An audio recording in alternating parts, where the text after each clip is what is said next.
s'est arrêté en 1889 quand les Européens d'Algérie deviennent citoyens français. On avance maintenant jusqu'en 1962 et vous allez voir qu'entre 1945 et l'indépendance, l'histoire est beaucoup plus complexe, humaine et nuancée que ce qu'on raconte souvent aujourd'hui. 1945, tout bascule doucement.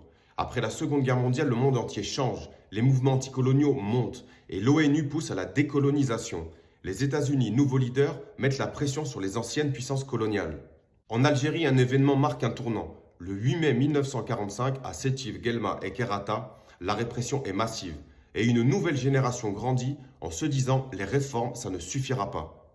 Après 1950, plusieurs mouvements nationalistes algériens se divisent, notamment le MTLD de Messali Hadj. Une partie de ses militants, le groupe des 22, décide de passer à l'action directe. Il crée le FLN, le Front de Libération Nationale, une organisation clandestine qui veut unir tous les mouvements indépendantistes.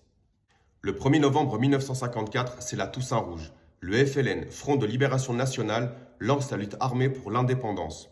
Le FLN impose une ligne très simple, avec nous ou contre nous. Ceux qui ne rejoignent pas la lutte armée, qu'ils soient musulmans, juifs, kabyles, chaouis ou même européens, sont considérés comme opposants. Et c'est dans ce climat de peur, pression, menace et espoir d'un avenir meilleur que va apparaître un groupe dont on parle beaucoup mais souvent mal, les Harkis.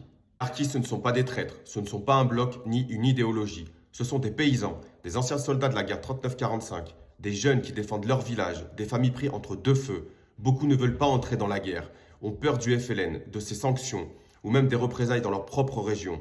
D'autres espèrent simplement maintenir un semblant de stabilité. La vérité, c'est que beaucoup de Harkis ont fait un choix de survie, pas un choix politique. Et les Européens d'Algérie, le quotidien est tout sauf ce qu'on imagine. Aujourd'hui, on entend des récits simplifiés, comme si les communautés vivaient en permanence dans la haine. La vérité historique est beaucoup plus nuancée. Les relations entre juifs, musulmans et pieds noirs étaient majoritairement pacifiques. On vivait ensemble, on travaillait ensemble, il y avait du respect, il y avait de l'amitié, il y avait même parfois des mariages. Les vrais problèmes étaient politiques, administratifs et économiques, pas entre les gens, pas dans les rues, pas dans les marchés, pas dans les églises ou les mosquées. En 1961, une partie des pieds noirs, des militaires et des fonctionnaires se sentent complètement abandonnés par Paris. Ils ont le sentiment que De Gaulle lâche l'Algérie. C'est dans ce contexte que va naître l'OAS, l'organisation de l'armée secrète. Attentats, violences, affrontements avec le FLN et au milieu des civils de toute origine, pris dans un conflit qu'ils n'ont pas choisi. Lorsque De Gaulle revient au pouvoir en 1958, il comprend une chose. La France n'a plus les moyens militaires, la guerre coûte une fortune et surtout, le contexte international lui échappe. Les États-Unis poussent pour la décolonisation, l'ONU aussi. Et pour De Gaulle, l'avenir de la France est en Europe, pas en Algérie. Pour De Gaulle, l'Algérie devient comme une épine dans le pied, un obstacle dans ses négociations avec les Américains, un poids financier immense. C'est pour ça qu'il va choisir une sortie rapide, même si cela devait laisser dans l'incertitude des centaines et des centaines de milliers de personnes. Les pieds noirs, les harkis, les militaires, les familles musulmanes non alignées. En 1962, les accords d'Évian sont signés.